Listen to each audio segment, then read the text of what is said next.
किराएदार बेटा। उठ जा नालायक, सुबह के 8 बजने को है।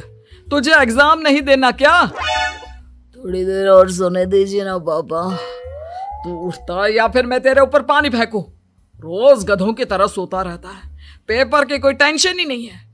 और एक हमारा समय था जब हम पेपर में फेल होने के डर से रात भर पढ़ा करते थे, सो ही नहीं पाते थे।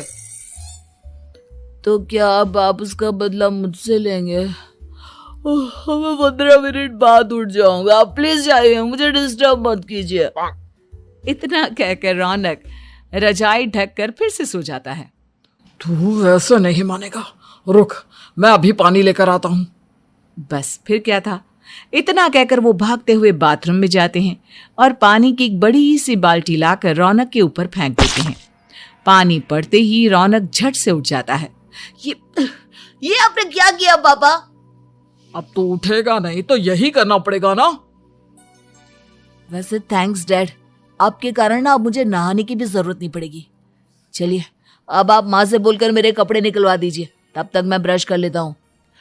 वैसे कल ना आप एक काम और करना, नहलाने के साथ साथ मुझे ब्रश भी करवा देना।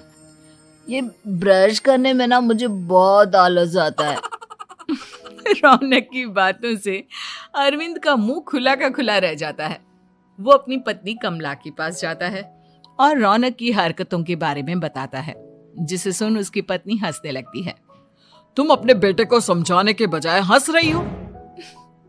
रौनक बच्चा है, धीरे धीरे सुधर जाएगा, आप क्यों उसके पीछे पड़े रहते हो? अभी नहीं सुधरेगा तो कब सुधरेगा? 10वीं क्लास में है रौनक, वो अब कोई बच्चा नहीं रहा। अरविंद की इतना बोलते ही वहां रौनक भी आ जाता है। क्या डैड, मैंने आपको एक काम दिया था, वो भी नहीं हुआ आपसे। अरे क्या हुआ बेटा? माँ, मैंने डैड से बोला था कि वो आपको बोलकर मेरे स्कूल की यूनिफॉर्म निकाल दे, लेकिन मेरे पीछे पड़ने के अलावा इनसे एक काम ढंग से नहीं होता। देख रही हो कमला, देख रही हो अपने लाडले को? अरे आप चुप रहिए जी। चलो बेटा, मैं तुम्हें कपड़े निकाल कर दे देती हूँ। बस ऐसे ही साल पर साल बीतते जाते हैं, लेकिन रौनक के रवैये में कोई बदलाव नहीं आता। वो पहले से भी ज्यादा आलसी और पूरी तरह अपने माता पिता पर निर्भर हो जाता है। 2 साल बाद पता नहीं कहाँ गायब रहता है पूरे दिन, अब तक तो आ जाना चाहिए था। अरे आप इतनी फिक्र क्यों कर रहे हैं उसकी?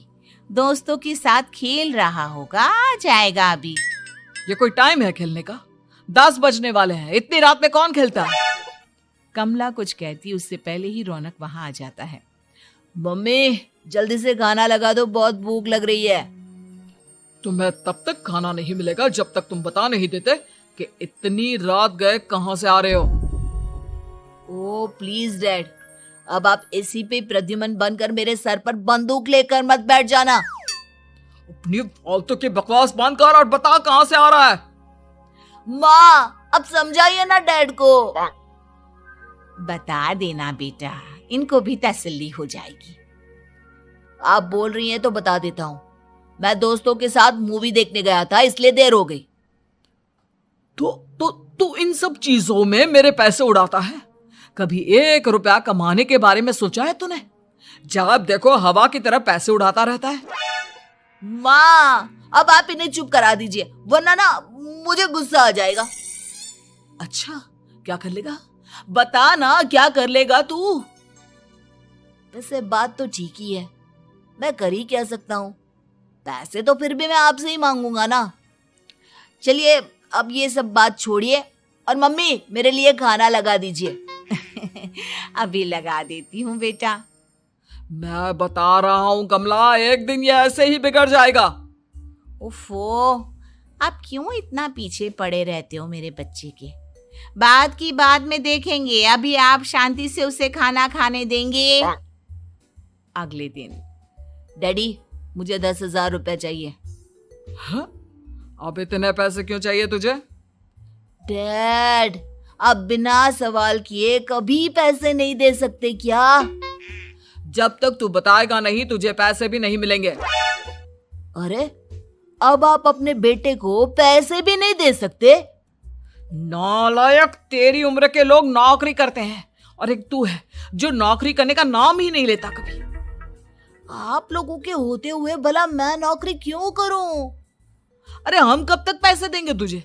तुझे भी तो अपने पैरों पर खड़ा होना होगा ना। कौन सा उधार के पैरों पर खड़ा हूं? अपने ही तो पैरों पर खड़ा हूं मैं। इसी तरह रौनक दिन प्रतिदिन लापरवाह होता जाता है। उसकी लापरवाही को देखते हुए अरविंद और कमला अपने बेटे की शादी कराने का फैसला लेते हैं और 1 महीने के अंदर अंदर ही रौनक की शादी मेघा नाम की लड़की से करा देते हैं। शादी के कुछ दिन बाद, रौनक, मुझे एक अच्छी सी साड़ी चाहिए, आप ला दोगे ना? हाँ, क्यों नहीं। कितने तक की आती है साड़ी? यही करीब 5,000 तक की। तुम चिंता मत करो, मैं आज ही डैडी से पैसे मांगकर तुम्हारे लिए साड़ी ले आऊंगा। आप कब तक ऐसे ही अपने पापा से पैसे मांगते रहेंगी? कोई अच्छी सी नौकरी क्यों नहीं कर लेते आप? अरे डैड के होते हुए मुझे नौकरी करने की जरूरत ही क्या है? पर आप ऐसे कब तक उनसे पैसे मांगते रहेंगे? कुछ आपको अपने दम पर भी तो करना होगा ना। अब तुम भी बाकी लोगों की तरह मुझे ज्ञान देना शुरू मत कर देना। साड़ी चाहिए ना तुम्हें, मिल जाएगी बस। इतना कहकर रौनक अपने पिता से पैसे मांगने चला जाता है। डैडी, मुझे 5,000 रुपया चाहिए। अब 5,000 क्यों चाहिए तुझे? वो मेघा को साड़ी चाहिए थी। अरविंद आगे बिना कुछ कहे चुपचाप उसे पैसे निकाल कर दे देता है। कुछ दिन बाद, तुम्हें नहीं लगता कमला, रौनक हम पर पहले से भी ज्यादा डिपेंड हो गया है? मुझे तो अब उसके भविष्य की चिंता होने लगी है। कल को हमें कुछ हो गया तो वो क्या करेगा? काश तुमने पहले ये सोच लिया होता तो आज हमारा बेटा इतना लापरवाह नहीं होता। तब मुझे कहाँ पता था कि मेरा लाड प्यार उसे इतना बिगाड़ देगा कि वो इस हद तक लापरवाह बन जाएगा। कोई बात नहीं, अभी भी देर नहीं हुई। मुझे पता है उसे कैसे सुधारा जा सकता है। कैसे? अरविंद कुछ कहता उससे पहले रौनक वहां आ जाता है और पैसों के लिए हाथ फैलाने लगता है। डैड, मैं और मेघा बाहर घूमने जाना चाहते हैं। अरे वाह, ये आज सूरज कहाँ से निकला है? Dad please. अच्छा चलो अब मुद्दे की बात करो। मुझे अब 25,000 चाहिए। अब तुम्हें 1 रुपया भी नहीं मिलने वाला। अगर तुम्हें पैसों की इतनी ही जरूरत है तो कोई ढंग की नौकरी कर लो। मम्मी, आप कुछ कहिए ना डैड को। बेटा, वो गलत क्या बोल रहे हैं? ये सब हम तेरे भले के लिए ही तो कर रहे हैं। मम्मा, मैंने बताया ना आपको, मुझे नहीं करनी कोई जॉब वॉब। तो ठीक है, निकल जाओ हमारे घर से। तुम्हारे जैसे लोगों के लिए मैंने ये घर खड़ा नहीं किया है। जितना ये घर आपका है ना, उतना ही मेरा भी है। मैं कहीं नहीं जाने वाला। जाना तो पड़ेगा ही तुझे, क्योंकि अब मैं तेरा कोई भी खर्चा नहीं उठाने वाला। ठीक है, मत उठाइए मेरा खर्चा, मैं अपने दम पर भी जी सकता हूँ। तो बेशर्मों की तरह अब तक यहाँ क्यों खड़ा है? अपना सामान ले और निकल जाए यहाँ से। रौनक पैर पटकते हुए वहां से चला जाता है। घर से निकालना जरूरी है क्या उसे? बिना पैसों के कौन रखेगा उसे किराए पर? अगर उसका भविष्य सुधारना है तो हमें अपने दिल पर पत्थर रखकर ये कदम उठाना ही होगा। दोनों बात कर रहे होते हैं कि रौनक अपनी पत्नी के साथ एक बड़ा सा बैग लेकर घर से निकल जाता है, लेकिन घर से बाहर उसे कोई भी मुफ्त में अपने घर किराए पर नहीं रखता। अंत में थक हार कर वो फिर से अपने घर चला जाता है।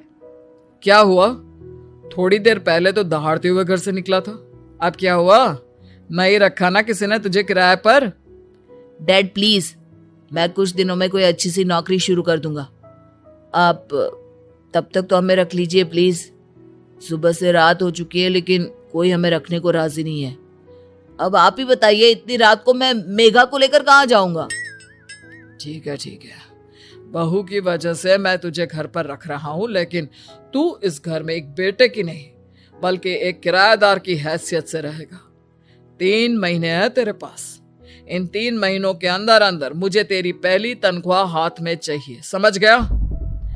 पक्का डैड, इन 3 महीनों के अंदर अंदर तो कोई बढ़िया सी नौकरी ढूंढ ही लूंगा मैं। ऐसे ही धीरे धीरे समय बीतने लगता है और अरविंद के दिए 3 महीनों में से 2 महीने बीत चुके होते हैं। पापा जी ने हमें 3 महीने दिए थे, जिसमें से 2 महीने तो बीत चुके हैं। अब ये आखिरी महीना बचा है। अरे तुम चिंता मत करो, आज मेरा ना 2 जगह इंटरव्यू है, दोनों में से कहीं ना कहीं तो जॉब लगी जाएगी। अच्छा, all the best. Raunak interview के लिए निकल जाता है, जिसके बाद शाम में रौनक घर आता है। कैसा गया इंटरव्यू? आपकी नौकरी लगी या नहीं? अरे पहले सांस तो ले लेने दो अच्छे से। बताइए ना, मुझसे तो जरा भी इंतजार नहीं हो रहा है। वो दरअसल बात यह है कि मेरी नौकरी तो लग चुकी है, लेकिन पैसे बहुत कम है। कितने पैसे हैं? 15,000। इतने में अरविंद और कमला मिठाई का डिब्बा लेकर आ जाते हैं। बधाई हो बेटा। हम जानते थे तेरी जॉब जरूर लगेगी। लेकिन मेरी सैलरी बहुत कम है मम्मा। कम है तो क्या हुआ, धीरे धीरे बढ़ जाएगी। हाँ बेटा, हम तो बस चाहते थे कि तू अपने पैरों पर खड़ा हो जाए। मतलब अब आप मुझे घर से नहीं निकालेंगे? नहीं, ये सब हमने तुझे जिम्मेदार इंसान बनाने के लिए किया था। Thank you mummy papa. अगर आप दोनों ऐसा नहीं करते तो मुझे कभी अपनी जिम्मेदारियों का एहसास तक नहीं होता। आज आपने मुझे सिखा दिया कि इंसान का अपने पैरों पर खड़ा होना भी जरूरी होता है। इतना कहकर रौनक झट से अपने माता पिता के गले लग जाता है और अपनी कमाई की पहली तनख्वाह वो अपने माता पिता के हाथ में सौंपता है। इस तरह रौनक एक गैर जिम्मेदार व्यक्ति से एक जिम्मेदार व्यक्ति बन जाता है।